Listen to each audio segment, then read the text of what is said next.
People just need to hear that there is a purpose out there for them. They just haven't found it. People don't do it for money. What happens if we don't make a decision now? If we don't make this decision now, that can actually have more risk to force into mission than making a decision that you have a 90% product on. If you ever feel as if you're comfortable in your own skin and that you're doing your job perfectly, that's when you should take a pause. Stress plus recovery equals growth. Welcome back to another episode of Ore-atory. Today, my guest is Aaron Love. From Special Ops to Strategic Impact. That is the title of our episode. I feel like that is a lot of foreshadowing for what's to come, but I have to say I had such a fun time talking with Aaron. So today our episode explores one big bold question. What if mining's next great leader doesn't come from mining at all? Aaron is a retired Special Operations Forces veteran, podcast host, and mentor who has dedicated his post-military career to helping high-performance individuals navigate major career transitions. Through the One's Ready platform, Aaron helps prepare the next generation of leaders, many from elite military backgrounds, to thrive in new environments and industries. So while Aaron isn't in mining, his perspective is incredibly relevant to the challenges we face, especially when it comes to talent, leadership, and adaptability. In our conversation today, we dig into what makes SOF veterans uniquely equipped for high-stakes work, what the mining industry can learn from their elite team dynamics, and how companies can really think differently about building resilient, high-performing teams for the future. So, welcome to Ore-atory.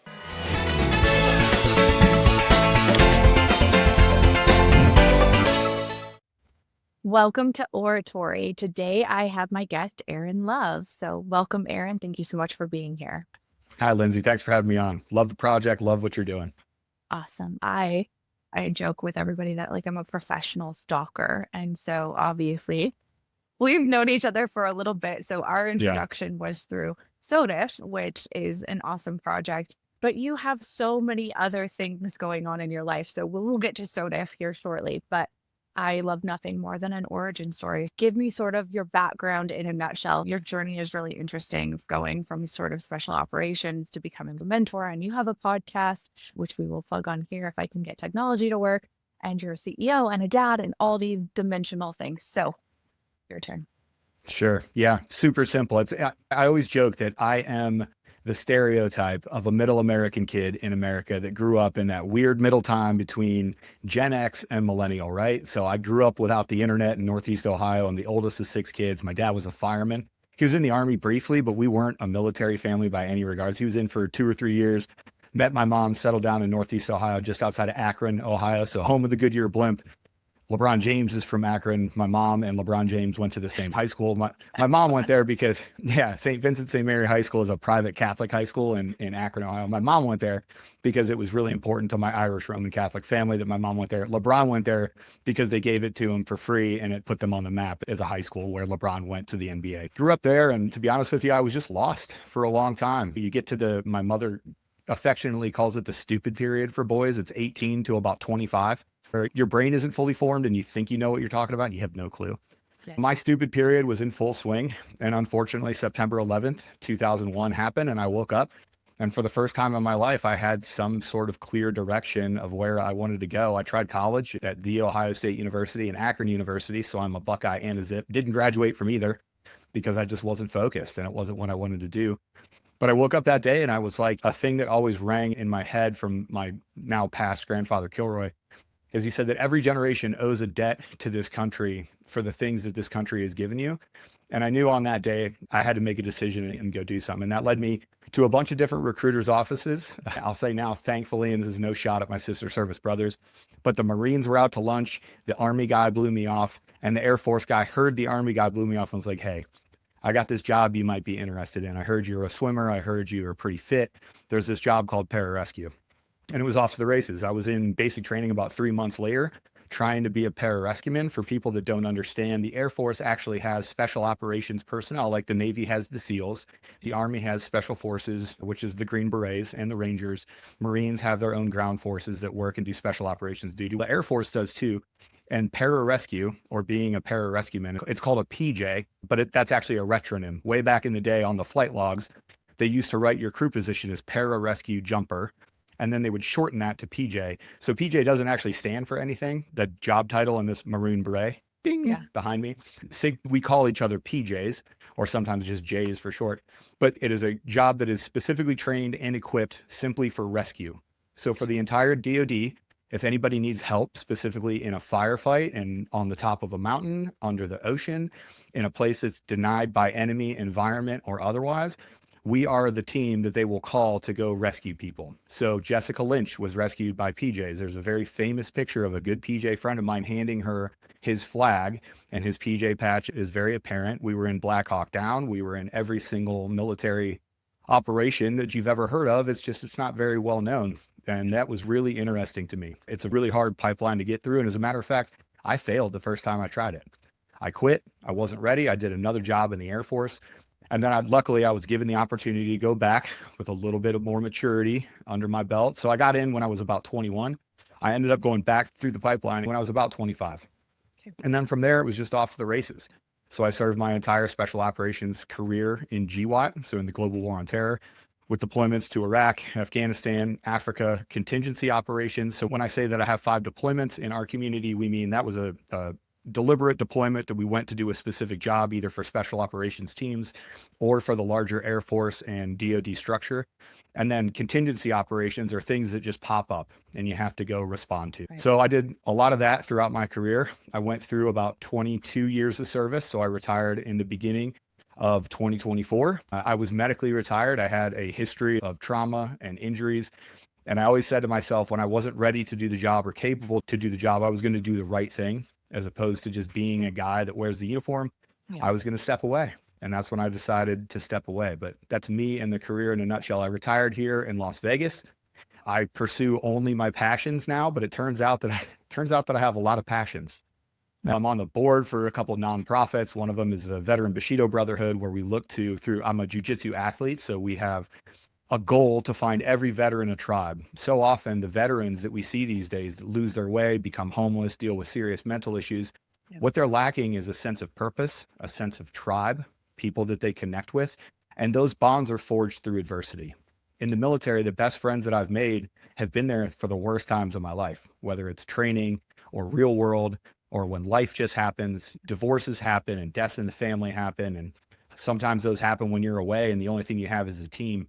We try to find a team for all those vets. So it's been a great thing. You mentioned the podcast. We started the podcast because just some of your listeners don't know that the Air Force has these jobs. A lot of people don't know that they have these jobs. Only about 23% of the American population actually qualifies for military service. So inside of that 23%, everybody is fighting for that 23%. So the SEALs, the Green Berets, the Rangers, first responders, fire, FBI, everybody is fighting for those 23% of people. And if you don't know about these jobs, you don't know about the jobs. So we're here to tell you about those jobs. That's what we do at One's Ready. Yeah, that's me in a nutshell. That brings us to my beautiful retired life that isn't so retired here in Las Vegas. Not so retired. Right. Yeah, not so. We talked about just before we started recording about just being busy all the time, and busy is a state of mind. And I am just busy. I go from one thing to the next thing all day long, but mostly focused on my 2 young children, my wife, my family. And it's a blessing and it's amazing. We love Las Vegas. It's an outstanding community to live in. Everybody thinks about the Strip, but they forget about the entire area that surrounds it. It really is a small town that's got a huge international appeal. It's fantastic. Couldn't be happier. I appreciate that orientation. It's a really awesome story because I think for me, the human side of everything that we get to talk about on this podcast or professionally is what keeps us all together. Like everything is personal, right? And so I appreciate your sharing that with me. And one of the things that you mentioned, I think a few times, was purpose. And to me, like finding a sense of purpose outside of the really intense job that you do for veterans, especially SOF veterans, I think is a really important thing. And I've chatted with several individuals through various conferences that have come out of the military and joined the mining industry. And the first thing that they say is, it gave me another sense of purpose. This is very values oriented and I get to contribute for all these different reasons. And for all of you who don't know, Aaron and I have been conspiring behind the scenes, but he sat on panel that we put together for AEMA this past December. And as part of that, we wanted to showcase some alternative streams of talent for the mining industry, one of which I really believe in should be our veteran population because of everything that they've done and because additionally that continued sense of purpose. And so kind of want to like press on that sense of purpose and like the why behind stuff. And as a high performer, as somebody who likes to stay busy, purpose is really important. How do you help other people find their purpose? Because you do a lot of mentoring and coaching, recruitment, even through your other initiatives. So how do you find purpose? You have to meet people where they are. Yeah. So I can't explain. I wish I could just put everybody that listens to my podcast or that I have these conversations with. We talk to hundreds of kids a week, probably tens of thousands at this point, to say the same thing. And they attach it to this job. My job was amazing. It made me who I am. It made me the man that I am today, for good and for bad, because it's not all good. And we're always very transparent about that. But you have to meet people where they are, and you have to explain it to them in a way. It's not the job that you're going to do. I was so impressed by AMA and by the general mining community because all of those lessons, that purpose really shone through. When you told me, hey, this job is really hard because it's really hard work with small teams of people. It can be sometimes dangerous. People oftentimes don't understand it. You have to be gone from your family for sometimes 2-3 weeks at a time, and you have to have a really strong support structure. I just described special operations, but it's really in the terms of becoming a valuable member of a mining community team in whatever aspect, whether that's from the maintenance side or actually going and doing the physical work of mining and doing all those things.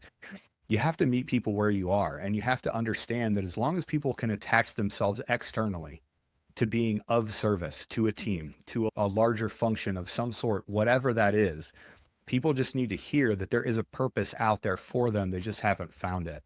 Yeah. So the more that you can communicate that in a way that they understand, Simon Sinek obviously has find your why, find your reason for doing things, because in the depths of, I don't feel like doing this, you need to have your bedrock, and your bedrock is that why. And what that why is really is purpose.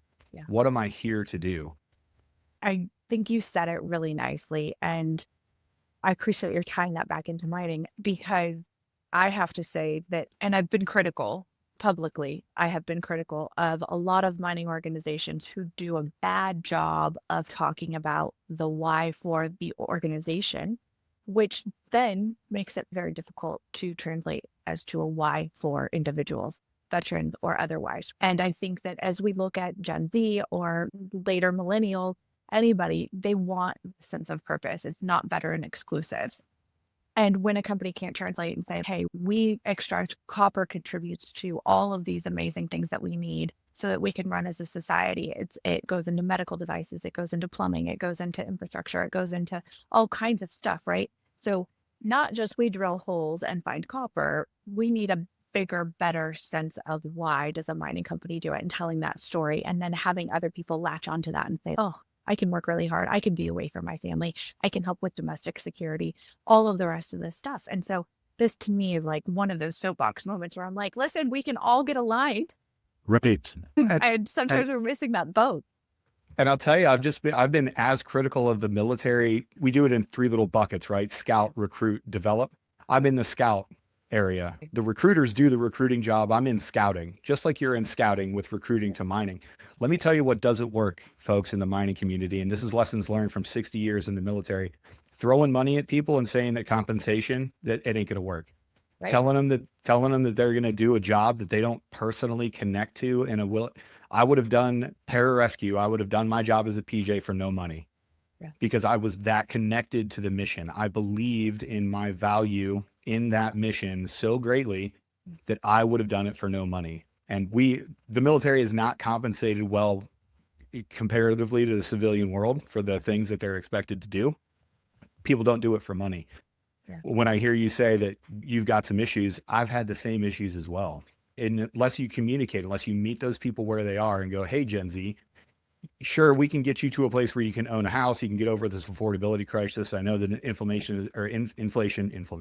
Both. I guess it could be the same. Yeah, you could be inflamed by the inflation. Those things are all those are all valid. But that shouldn't be your main thrust. Yeah. Your main thrust should be: do you want to work with a team of professionals that is getting after something bigger than yourself? Do you want to save lives? We need copper to make medical devices.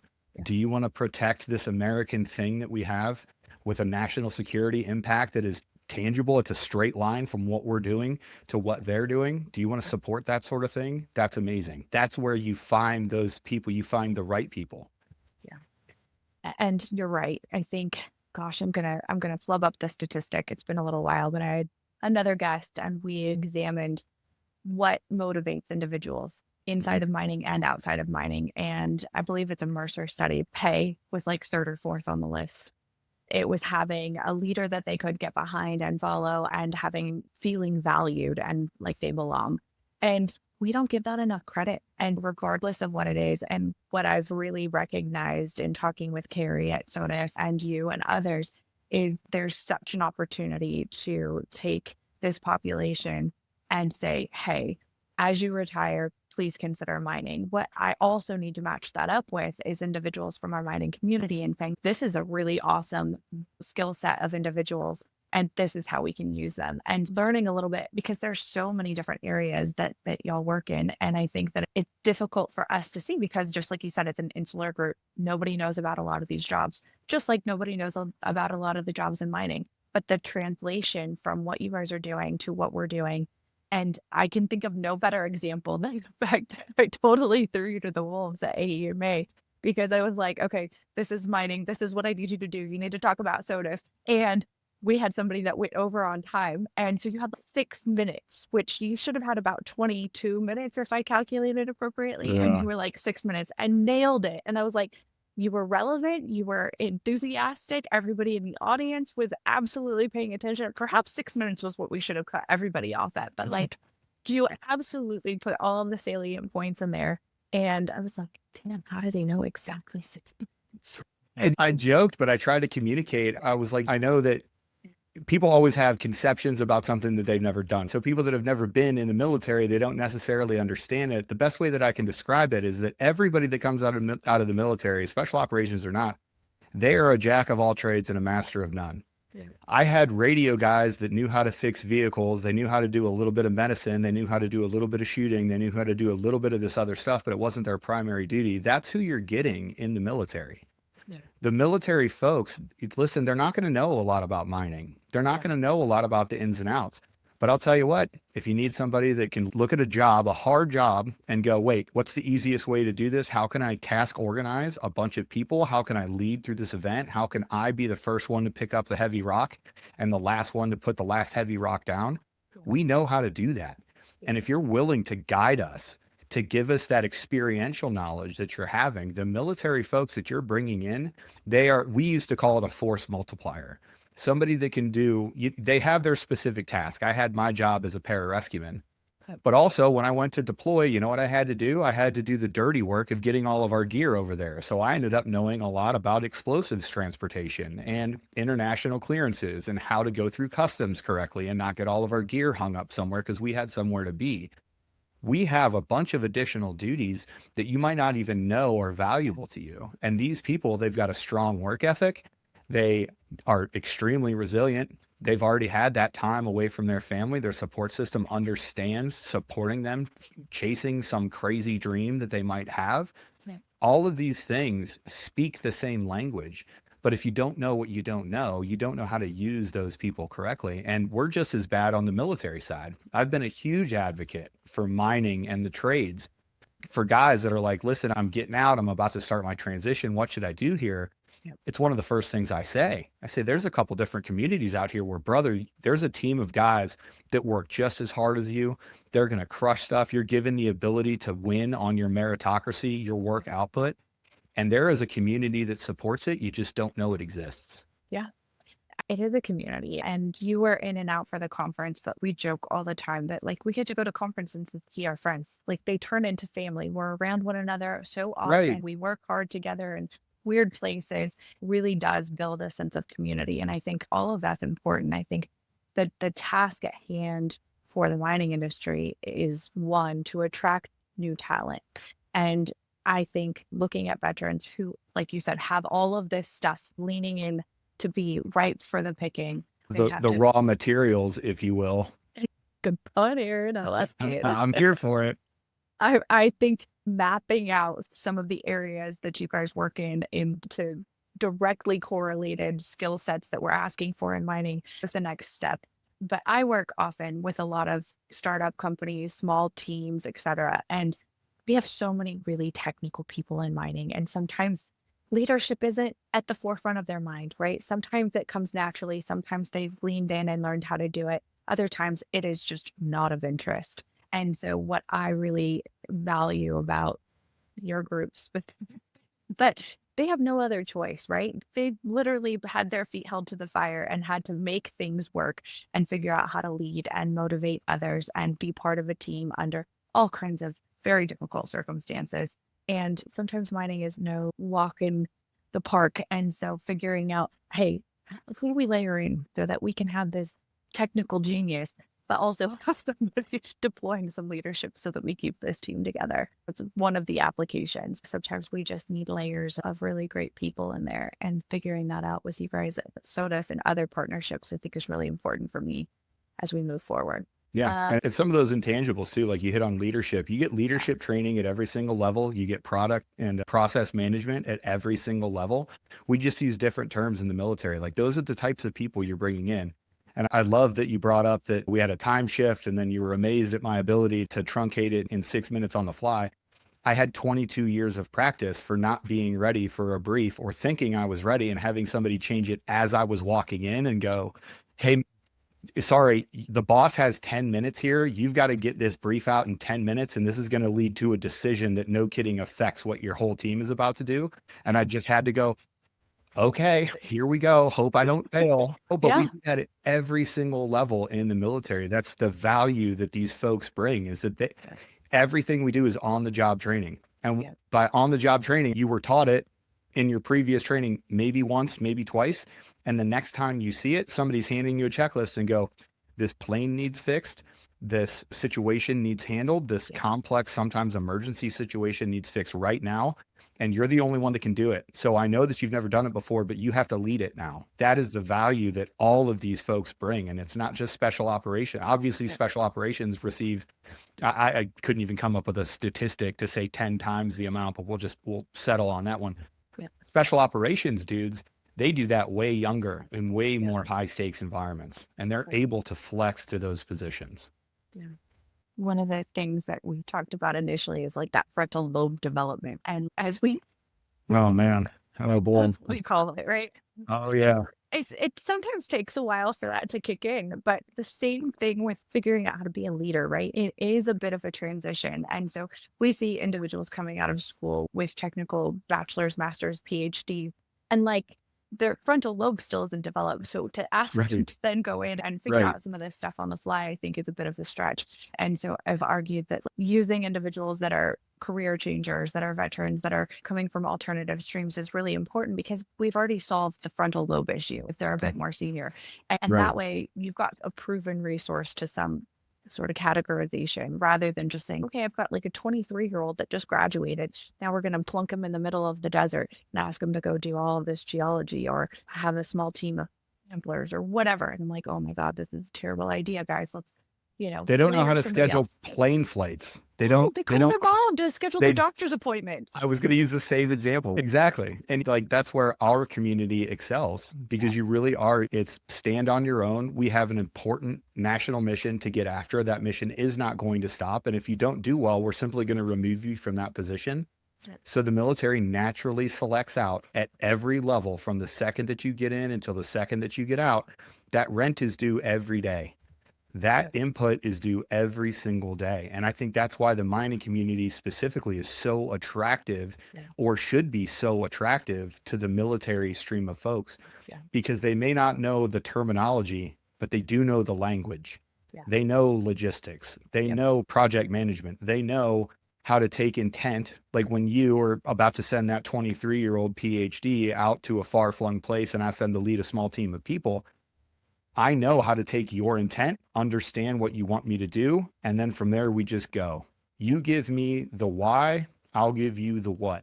I'll give you, okay, here's our travel plans, here's our plane flights. Everybody's going to get there. I've got everybody until we get on scene. And then once we get on scene, that 23-year-old absolute perfect specialist can go do what a specialist is meant to do with the proper support. We understand that inherently. Yeah. And I think something we haven't touched on that we talk a lot about in mining is safety, right?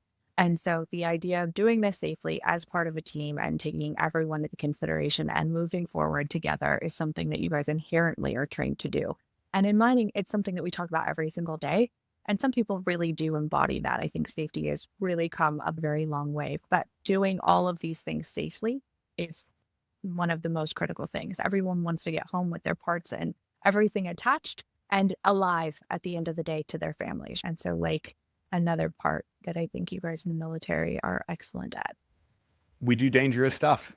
I've just on training. I used to joke that some people, skydiving is a bucket list item, something that they want to do and that they You do it whatever. every day.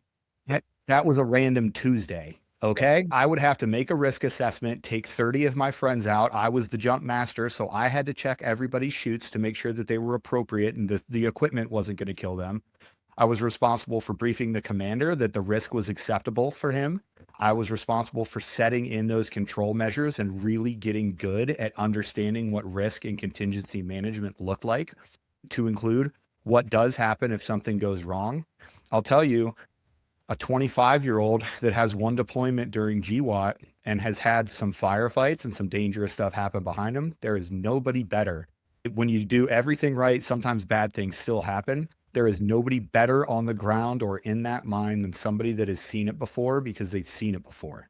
That experience cannot be discounted. So we place a high value on risk assessments. That's a formalized process inside of the military, from individual all the way up through the Sec War.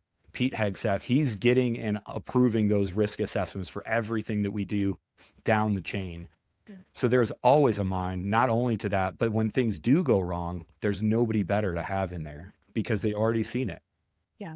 Interestingly, you said risk assessment, right? And so translating into mining, we're talking about risk all the time.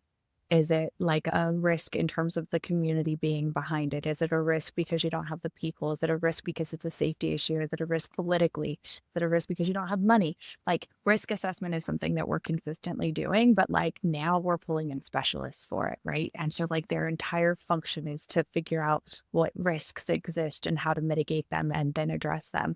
And so again, having individuals who are trained to think this way in real world circumstances. And like you said, jack of all trades, master of none.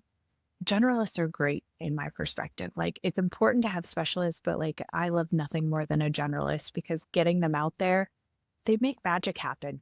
Yeah. I'm a big fan of, there's a bunch of phrases that people use, but they use it incorrectly because they don't know the second part of that quote. The second part of the quote is, a jack of all trades, but a master of none is better than a master of one. When you have somebody, it's like a decathlete. The best decathletes in the world oftentimes don't win all 10 events, but they win 6 of them, and they're in the top 10% of the last 4. Those are the gold medal winning Olympians. And that's who you're getting when you talk to special operations, when you talk to the military. They are going to be great at their primary duty, but they're really good at everybody else's primary duty too. And they can step into a situation where they're needed to help that person out.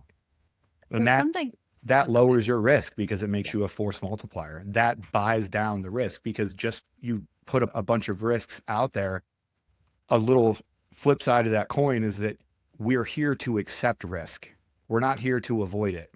We're here to mitigate it to an appropriate level that we can take that risk on and say, listen, yes, it's a risk. It's something that we've planned for, but we can mitigate the risk down to an acceptable level and we can still get after our mission. Yeah. Interesting, because on our last podcast, we talked about analysis paralysis, right? Like not making decisions. Not making a decision is making a decision to not do anything about it. That's right. It's called the risk of inaction. There's 3 types of risk. There's risk to mission. So when you talk about political risk, when you talk about risk of money, when you talk about something that could, no kidding, foul your entire organization, that's risk to mission. Risk to force is risk to the people that are doing the job. Is this going to hurt one of my people? But a third risk that we always hammer, and I am a huge proponent of making sure that people look at this, is risk of inaction. Yeah. What happens if we don't make a decision now? If we don't make this decision now, that can actually have more risk to force into mission than making a decision that you have a 90% product on. 100%. And living in the recruiting world, I witness inaction all the time, right? Here's a person. Let's have a meeting to talk about the next meeting. Like, guys, Ross Perot said it really great. Ross Perot, for the people that I'm dating myself a little bit, Ross Perot was a libertarian Green Party candidate, but one of his most famous quotes was, "I'm not here to have a committee to talk about killing snakes. I'm here to kill snakes. So let's go kill the snakes. Let's not have a meeting to talk about how we're going to have another meeting next time. Let's make a decision and go with it." You're never going to feel comfortable in that decision. There's going to be risk. There's going to be problems that you can't possibly foresee, but not making a decision is making a decision. All the time. I'm like, listen, like, you're letting somebody sit there, the candidate, who, even if they have 75% of what you're asking for, like, you're doing good. Make a decision. Either move forward, trust your gut, but make a decision, because not doing anything, you're going to lose the whole opportunity to get that person on board or make them question it. And you don't want to do that either.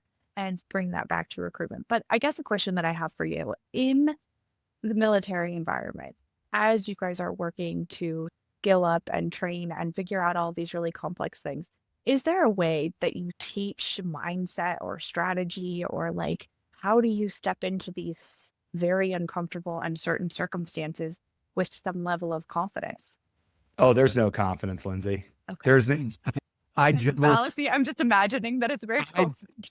I juggle flaming chainsaws every single day. The very first time I went through this extensive training pipeline, so I'm a free fall and a static line jump master. That means I'm the guy that checks the dudes and the equipment that we're going to throw out the plane and hope that they live when they hit the ground. Falling with style, right? You don't fly, you fall with style. I just got all the heebie-jeebies.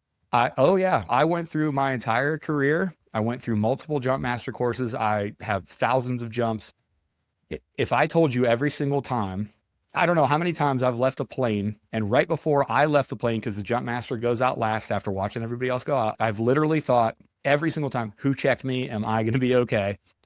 And the terror, and there's no other word to use, I'm trying not to be hyperbolic, but the terror that I felt, what happens if one of my guys doesn't do it? Now, that stress can be useful, but we're always going to have that stress. You are never going, if you ever feel as if you're comfortable in your own skin and that you're doing your job perfectly, that's when you should take a pause and you should go, hold on. Yeah. Why am I feeling this complacency? Because complacency kills. Yeah. So I think as you're upgrading that student mindset, that healthy dose of fear of failure, that should be forefront in your mind because it keeps you sharp. Yeah. One of the things that I always would tell the people that I was instructing, I worked in positions all the way from team member, which is our lowest level, to operations superintendent. So I was essentially the second enlisted guy in charge of an entire squadron. So that's 250 people. When people would get in with me and we would go over something as simple as how to plan for a mission, I would have the checklist out and I would be going point by point. And some of the feedback that I would get was, Aaron, this stuff cold. I typically take in written information very well. I'm one of those weird people that I can tell you not only what the words say, but I can picture in my mind in the book where they are. Yeah. I can say, oh, it was on this page, it was on the right side, and it was actually a little call out. It wasn't in the thing. That's just how my brain works. Yes. They're like, this stuff like the back of your hand, why are you using the checklist? And I would just tell them straight up, because the checklist is important.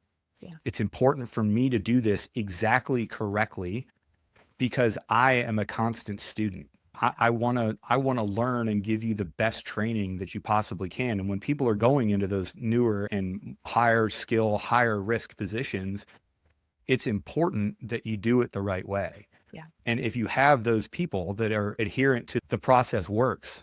Yeah. I love that you said that. So we use something called the Colby Index, which is a cognitive biases exam. And there's all kinds of these things out there. But Heather, who's on our team, she got certified in this a few years ago. And I have loved to use it because it gives you like 4 different areas that it reads out. And so one of those is like biased action. Like, how do you get information, use it, and move forward? And everybody screams differently, but it's interesting because I'm so used to reading them that I can be like, okay, that's a geologist, or that's an engineer, sure, or generally, or this is somebody like with business orientation. Now I like need to give you one of these. So it'll be on the way. Perfect. I'll happily take it. And you're going to be shocked. You're going to be like, this guy belongs in jail, not in the mining community. I would never say that, but You can fake it though. I probably wouldn't, because I did this with us and our team. And you're mentioning processes, which is what made me think of it. And so I live by a certain number of processes, but for me, like I'm heavy on the first portion and heavy on the last portion of what we get to do. And so there are processes for both of those two things. And then the team carries all this stuff forward. And it makes me a great consultant because I like to start things and I like to like win and then finish. And so Heather on my team, she is Mrs. Process. And so when I fail on my first portion of the process, or I don't get her the exact interview process that they're going to adhere to or whatever, Lindsey, where's the checklist? We need a checklist. So now you're saying checklist. I'm realizing like, okay, I will do the checklist. It's terrible to hear your own intrusive thoughts come out of somebody else's mouth. That's right. I'm like, damn it, they noticed. Son of a, okay, I'll make it better next time. Yeah, but as you said, like you're a continuous learner, you're a perpetual student. And I think it's so important not to be complacent and to force ourselves to somewhat being uncomfortable so that we can be really great at what we do. And I think that fulfills that need for continued purpose as well. Because if you just do the same thing every day, and it just gets really monotonous. And so people might be wired for that. I'm probably not one of them, and just certainly not yourself. Yeah, certainly not. Yeah, and I think that's one of the things that the mining community provides, the military provides. It's every day. I'm a jiu-jitsu athlete, and I don't win every time I go to jiu-jitsu class, even at the level that I'm at now. So I'm getting ready to put on my brown belt. So it goes brown belt and then black belt. So this 20-year journey that I've been on, I don't win every day. I lose more than I win, but that's important because it makes you better. Stress plus recovery equals growth. That's how we grow. Sometimes you fail. As long as you're failing safely and you're failing forward, you're using those failures to guide your way forward, then you're going to grow. And that growth is what people want. That when we talk about service, or we talk about mission, or we talk about your why, or we talk about those motivations, there are people out there that are hungry for that. And I'm sure you've seen it. You have somebody that just comes on the mining community and they're already trying to learn what their boss does. They're trying to learn what these other folks do. Those are your high performers. Those are the people that are never going to stop because there's no end to better. If you can get better 1% every day, you're going to get 30% better over a year. You're going to get 300% better over 10. Yeah. Which is, for many people, that's the goal, right? Others, I don't know that they think about it. But if we're talking about high performers, which is really what I'm hired to find in my job, and that's what you guys are meant to do in your roles in the military. And I appreciate your bringing that up. One of the things that we talk so much about, and that I've spent several podcasts talking about specifically in mining from a whole lot of different perspectives. So we need to instill trust. Building trust is really important, right? And I would assume that the same situation is relevant in the military and in special operations. But in mining, we have to instill trust to the broader market so that they invest in the mining industry as actual investors in stock markets. We need to instill trust in the communities so that they allow us to mine without protesting it and all kinds of other stuff. We need to instill trust in our teams so that they can go to work and do potentially dangerous things, surface or underground or whatever that might look like. And so trust is a really big thing. And one of the individuals that I had on recently, being Steve Virtue, he said, trust is the new currency in mining. So I would imagine that in special operations and a lot of what you did, that building that trust and figuring out how to deal with the execution and accountability, because sometimes we fuck up, right? But that is part of failing forward. So how can mining learn from military and veterans and use some of those lessons from you to help with trust? The military does this in only a way that a military can, which is blunt force repetition. Everything that we do in the military is made to do this. We take you into basic training. Everybody goes to their flavor of basic training. They take everything away from you except for the name on your chest. And you have to trust that your drill instructor is going to guide you through becoming that soldier, sailor, airman, Marine, Space Force cadet, whoever it is that you are. You have to trust the process that they're going to get you there. When you go from basic training, you go to your technical school training. And those professionals, those instructors that have done the job that you're trying to do, you have to trust that they're giving you the right way. And at the same time, you're developing trust not only for the process, but you're developing a trust in the people that you share those bonds with. Whether it's at the CEO level where you're trying to get your business partners to trust what you're doing as a person, that lateral trust and vertical trust is extremely important. For the special operations community, we take people and we put them through a selection. Our selection inside of Pararescue has a 91% attrition rate. That means 9% of the people make it all the way through. I started my indoctrination class in 2006 with 131 people, 29 people. We were one of the biggest classes that ever graduated, one of the biggest percentages. 29 people ended up graduating in that class. Only 13 of us ended up putting on the beret and doing the actual job. Wow. Throughout that entire process, I could look to the left and to the right of me and go, wait a second, these people value what I value. They've been through what I've been through. They've succeeded. And when you layer in all of those other, like, life is still lifing while you're doing this. People are still having interpersonal problems and problems with kids and problems with relationships and problems with their own personal struggles. You develop that trust through professionalism, presence, and perseverance. Yeah. If you are a professional, if you consistently do your job and respect the process and always are housed in your why, that bedrock of your why, you're a professional organization. If you're persistent, if you show people that you're never going to stop, you are constantly going to do these things, you're going to live your life above bar, not only as an individual team member, but as an organization. Yep. That professional persistence shows that you are going to continue to do this now and in the future, because that is the standard, that is the culture that you've developed. Yeah. And from there, if you just have just a little bit of presence, if you were just present in your actual day, if you actually care about people, trust is a natural outgrowth of those things. So many times in my career, trying to explain why special operations can do these things in this weird political climate, and you start all of these other things that can be distractors, maybe they're not.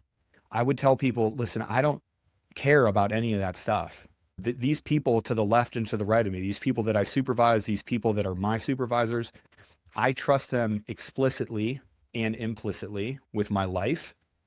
I trust them with their decision-making. I support their decision-making, because if you don't have trust, the second that you look to your left and your right and you're like, I don't know if these people get it, you're done. Yeah. You might not know that you're done. It might be on a long timeline. It might be a slow burn. Yeah. But once that trust is degraded, once you can't trust the people in any regard, that is toxic. It is a noxious, acidic force to whatever organization that you're in. 100%. And interestingly, I think a group out there just published something saying that, like, in the mining industry, at least at entry levels, we're seeing individuals stay in a job approximately 2.7 years, which, like, to build trust, to learn what you need to learn. And we could look at this in a few different ways. We could look at it in the way that perhaps they don't have upward mobility or trust or whatever it might be to succeed within that organization. But I can't solve that problem necessarily. So figuring out why everybody moves around every 2.7 years, but it would be really hard to build that level of trust that you're talking about in your experiences in 2.7 years. So then it begs the question, how do we keep people longer, right? So retention, how do we build teams that have more trust? How do we allow upward mobility? We need to be more calculated about what we're doing as an organization so that we can meet these standards for people to excel. Yeah. Just saying things out loud. Well, I'll tell you what, military has a problem with retention too. Okay. It's everybody doesn't get into the military for a 22-year career. I've had tons of people that I've supervised that, by the way, went on to do great things in the civilian world. But they looked at me after 1 4-year assignment. By the way, they spent about 2 years in a pipeline to get qualified for this job. They looked at me at 4 years and said, it's not really giving me what I want. I'm not really happy here. I'm going to move on. I always support them in their endeavors. And I've got great friends that are just absolutely crushing it in the civilian world after they got out. So maybe the military wasn't the right space. But if you figure out that retention problem, you let me know, because I'm going to be super popular inside of the military. Been like a 20-year quest for me to still not have it figured out, but I keep trying. That the target keeps moving. I guess a random question that's popping up in the back of my head is, how long? So, like, you just said 2 years to get to a point for training and other stuff, but if you've got like a one-off training, you're going to go get shipped off somewhere or something, how long do you guys spend training on any other things? Like you've got maybe like your first general function, or maybe just start at the beginning so I understand it better. But I would imagine that you've got some pretty rapid fire training so that you guys can go and do stuff. So on average, if you were expected to do something new and different, how long do they spend training you to do it?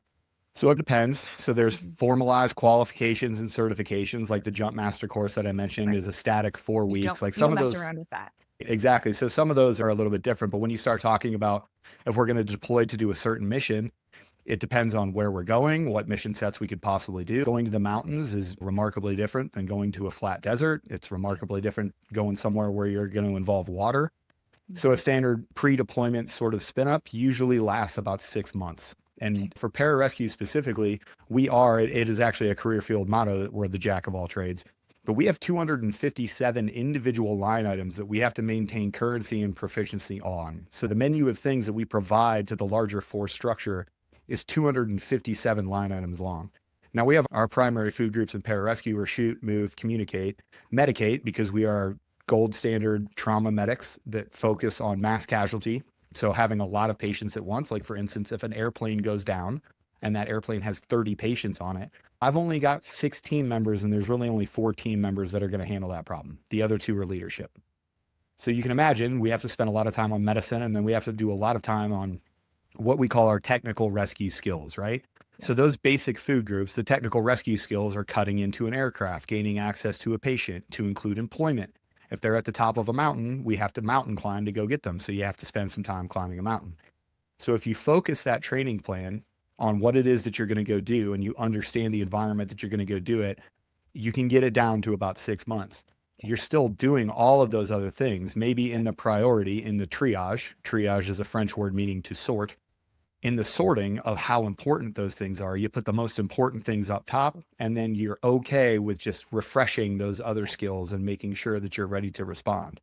Yep. So usually for those combat deployments that I was talking about, usually about a 6-month train up is about right. But we also have a standing promise to anybody that we also respond to natural disasters. Pararescueman rescued 3,000 people during Hurricane Katrina. We went to Haiti during the earthquakes. When the Fukushima nuclear reactor went down and exploded, special operations teams from the Air Force specifically were the people there that opened the runway, helped search for people, helped extract them from rubble, all the way back to, if you remember the Oakland Athletics, there was a very famous earthquake during the World Series that collapsed a bunch of the highway systems. The pararescue teams from Northern California were some of the people that went there and helped. So you have to be ready at all times, because they didn't know. You can't plan for an emergency. That's the point. It's an emergency because it just popped up. To answer the question directly, it's about 4 months, 4 to 6 months of a training up to an event, but you have to fold that training into every day, because at any day, just like St. Patrick's Day of 2000, it had to be 2017 or 18. I'm blanking on the year. I was just about to leave the squadron for a day. It was St. Patrick's Day. There was myself and one other pararescueman, my good friend Lucas. And we were in there, and a random phone rang in a random office. And I was like, oh, I'll go answer this. 30 minutes later, we were on a helicopter flying out to the middle of nowhere in New Mexico, because a hiker that had surgery like 3 days before, he didn't listen to his doctor. He went out, and then his sutures ruptured and he was bleeding to death out in the middle of New Mexico. And we didn't know that Friday that we were going to go on a mission to go save this gentleman. Right. So you have to have a focus on training. People marvel at how long it takes to make a pararescueman or a special operator, and all the training that goes into some of these more deliberate mission sets. But really, training has to be a primary goal every single day.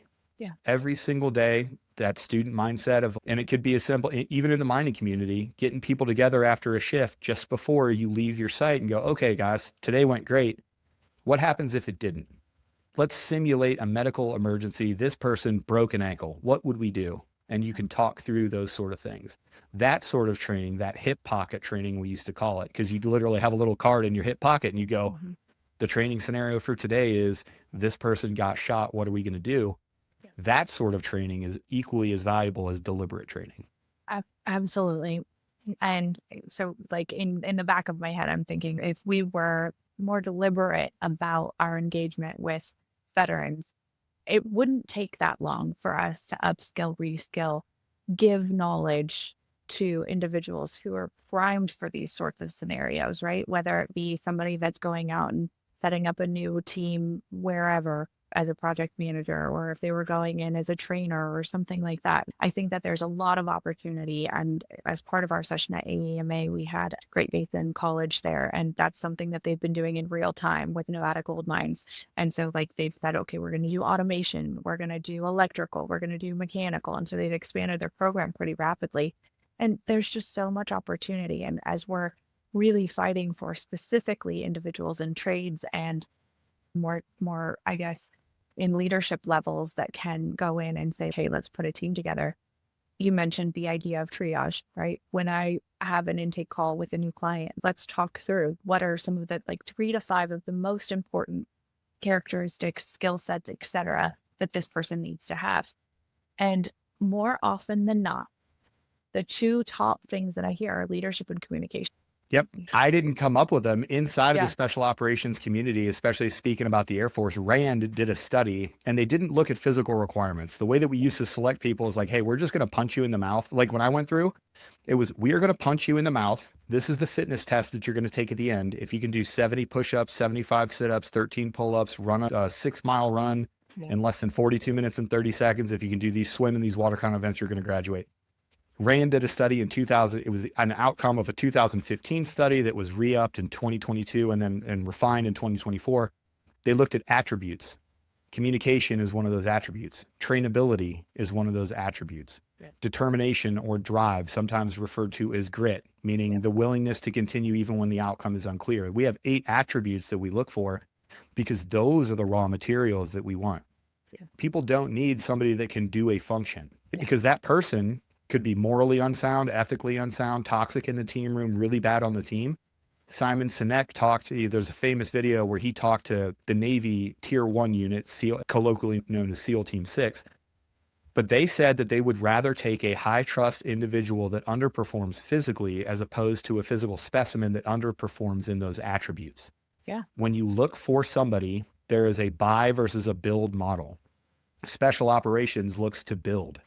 Yeah. If we can get to the raw material of those 8 attributes, if you can show me that you can communicate, you have stress tolerance, you have trainability, you have communication, you have integrity, you have drive, I can build on those. I can build you into something that I need. I'm not buying a finished process. Yeah. I'm not a finished product, excuse me. Yeah. You're not looking to buy, you're looking to build. Show me you have the raw material that with the appropriate amount of training and guidance and mentorship that I can build you into what we need. Yeah. No, and we talked about that too. Do you need an asset in terms of a person like that's ready to go today? Or do you have time to invest in them? And I think everybody wants to feel invested in, right? I don't care if you're at the end of your career, but if somebody invests in you, you already have more purpose of being there and then putting that into other people. And I just, from a personal perspective, I think I'd love to see that when we work with companies. I agree with you that there's just got to be some undercurrent of all of those traits and things so that you've got an excellent team. So I guess one of the things that I'm thinking of, and I'm totally tossing this at you because we did not talk about this at all. A friend of mine, Emily King, who also has a podcast because we all do these days. Everybody. There's more podcasts than people at this point. I know. How do we do it?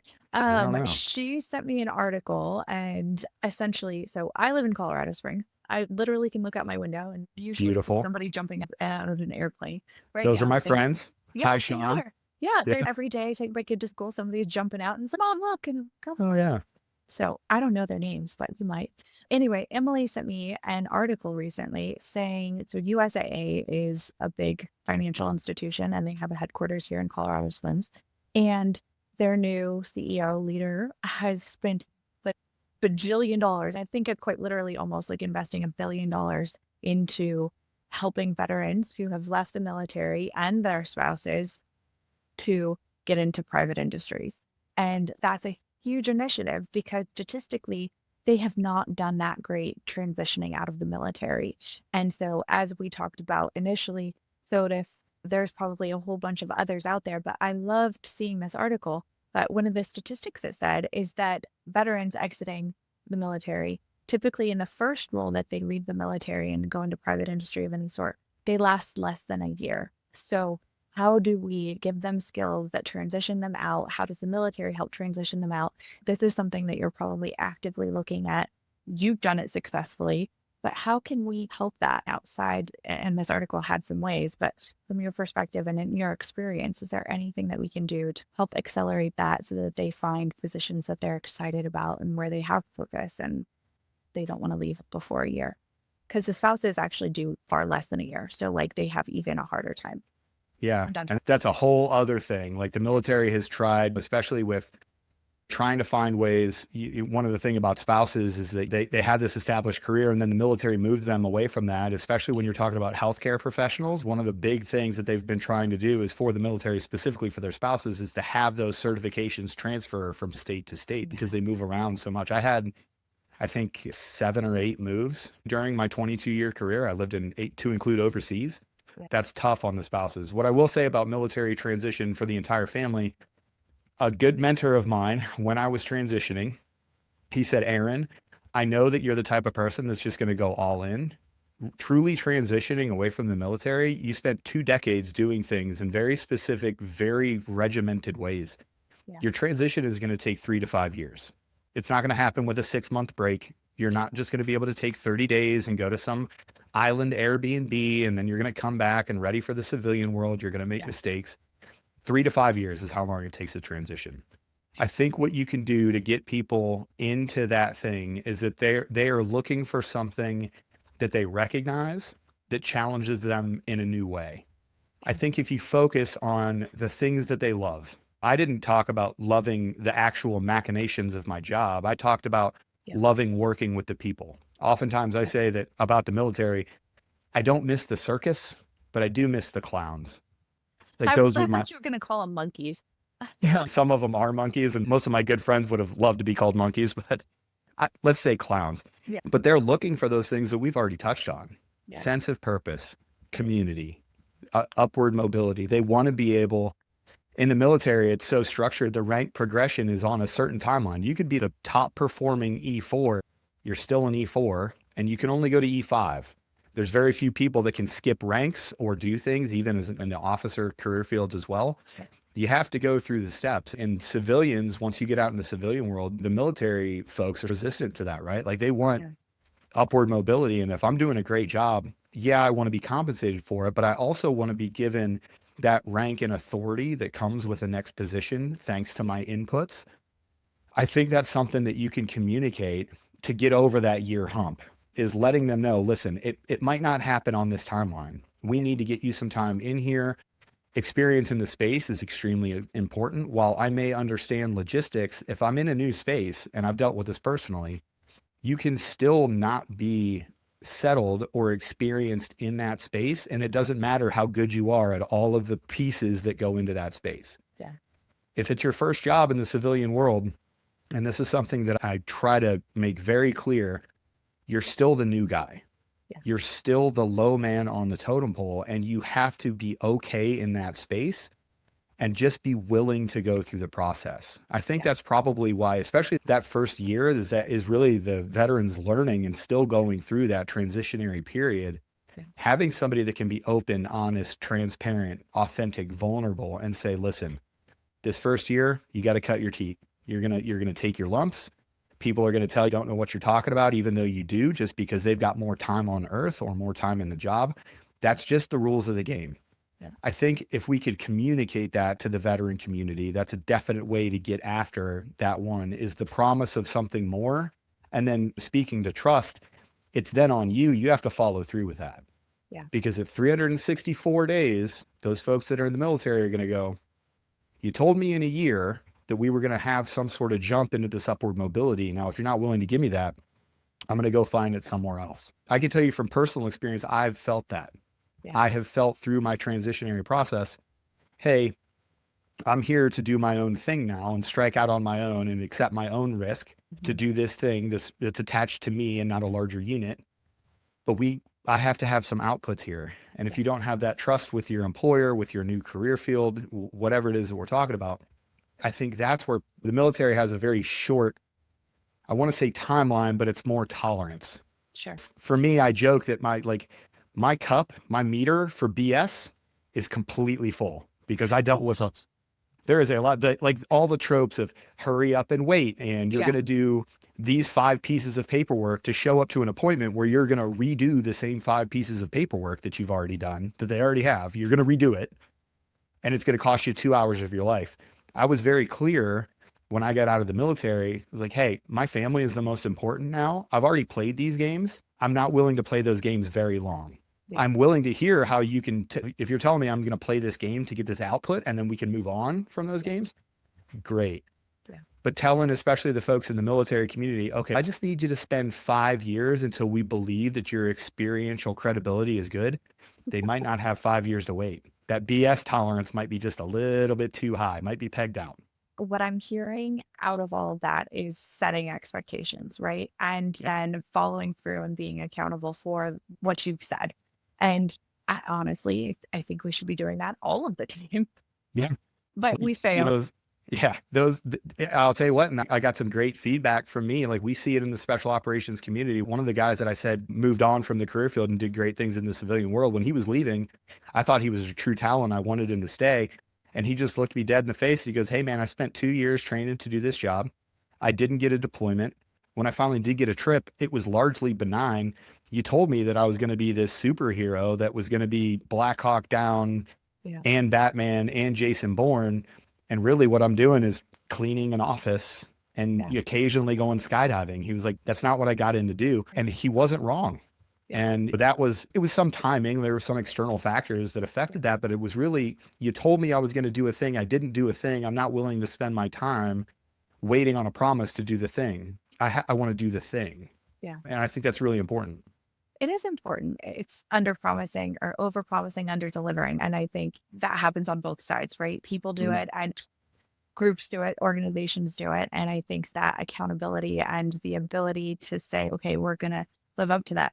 The plans change and things could go out the window, but I'm hearing what you're saying. And I think it's not dissimilar to what we're also seeing from others that are asking for roles, right? And so there's a lot of people, Gen Z specifically, want huge amount of security in what they're doing because they've lived in some very strange times from their perspective.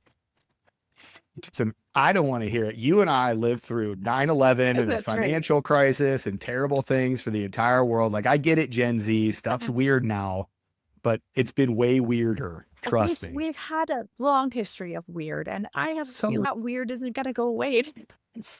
So you talk about creating resiliency, and perhaps we're just a model for it at this point, more than me. But like grit and resiliency are things that I live by and try to teach my kids. If we look at like the next generation of workforce, we need to help build that in, right? But that means that we have to get them there. And that means that we have to do what we're saying we're going to do. And that means we have to give them purpose and value and the why and all the rest of this stuff. So it's like biting a little bit off and then figuring out how to chew and getting the next little bit. And weird analogy, I think that is really important that we help them to understand what this looks like, whether they're getting out of the military and going into private industry or the next generation of workforce, as we really look to try to accelerate that interest level in the mining industry. And you've given us so many amazing nuggets of what we should be paying attention to. And I'm a huge advocate, obviously, for trying to bring in some veterans into the mining space, and probably with more assistance from you than you're anticipating at this point. So buckle up. I'm here for it. Listen, I'll just stop sleeping. At this point, my passion projects take up my entire waking hours when I'm not doing bedtime, bath time, and trying to be the most present father I can. I'll cut a couple hours out of sleep. I don't care. I'm here for it. Well, when you're excited about it, it changes the perspective of it. But there are things that like are non-negotiable for me. I always drop my kid off to school. Like I try to be there for all the important things that we deem important. And those are non-negotiables. And that's a beautiful part about getting to run my own business and say no on occasion. And I imagine you feel the same way. Bedtime, bath time, and birthdays. I don't miss those anymore. And I tell you what, I just won't. Yep. I have to make everything like as short as I possibly can, like raising children. Yeah. The things that are most important, especially for young children. This is a parenting tip. Yeah. Sugar, screens, and sleep. No screens, no sugar. Yeah. Lots of sleep. Yeah. Bedtime is bedtime. Super simple. Follow me for more parenting advice. Yeah, let's do this. Apparently you need an offshoot. Oh, great. Another podcast. parenting with Aaron and Lindsey. That's why there are more podcasts than people, because Exactly. you wind up having 3. Exactly. I love the origin story, and then I like parting words of advice, and you've given us a few. But if mining industry was interested in doing more with veterans, what would be your words of advice for those groups that wanted to? Absolutely. First of all, engage me, but engage the people that are doing this, that have the resources that you need. Go to the Special Operators Transition Foundation, hit them up, use me as your conduit. I'm happy to connect you with any other organizations. There are a bunch of different organizations that do this sort of thing, that place veterans into communities that just may not be aware of the value that they provide. I just happen to love SOTIF with all my heart. They literally changed and made my life better for me and my family, and I will never stop supporting them. Even if you don't get with them directly, I would love for you to go over and check out their mission. And if you so choose, you can donate and hopefully help one of those veterans like me find a place in a new community. But what I would say is look to build. Look at the raw materials that they have and ask yourself if you want those raw materials on your team. I said it at AMA on the panel. I don't know a lot about mining. I'm completely transparent about that. I do know a lot about special operations, but I don't know a lot about other spaces. But what I'll tell you is, I don't care what the space is. If you give me people that will break their back for their team, that have high levels of trust, high levels of integrity and drive and value, and they know their why, I don't care what problem we point that team at, that team is going to be successful. You're looking for the raw materials that you're going to build a high performing team. And the space is really not that important after that. The military community provides those raw materials with a lifetime of training and experience behind them. So find a team of people that are going to do whatever it is that you need them to do, and then point them in the right direction and just support them. Yeah. They love this country. They love the hard work that mining provides. They love the outputs that it provides. And as long as you and the mining community continue, like through podcasts like this, to communicate that value, you're going to find a ready stream of people that would love to help your organization succeed. And SOTIF is one of those places you can go that's a touch point, it's a focal point, and they can get you exactly what you need. So consider them. Please hit me up. I'm super easy to find. This is narcissistic as heck to say, but if you just Google me, you will find everything that you need. I've got way too much content out there. Any platform, you get with me and I will help you make those connections. I so appreciate that. And all of Aaron's contacts will be linked in the podcast where you normally find us. So Apple, YouTube, Spotify, all of the usual places. So we'll have his contact information as well as his podcast, which is One's Ready. And you can find that at onesready.com online if you have interest. So Aaron, I so appreciate your being here and sharing time with me in Reno for the first conference and this one. And I will be picking your brain. And so thank you again. I really appreciate it. It's already a yes. I'll do anything I can to support you. So you tell me where I need to be and I will be there on time, even if I only get 6 minutes. You were on time for this as I was like dazing off into the abyss. So I trust that. I'm a military working dog. Again, one of the benefits and one of the other things is the military has made me extremely punctual. I am one of those people that will show up 2 hours early for a domestic flight and then still walk to the gate to make sure that it exists. So I will be there. You just tell me when. Thank you, Aaron. We'll talk again soon.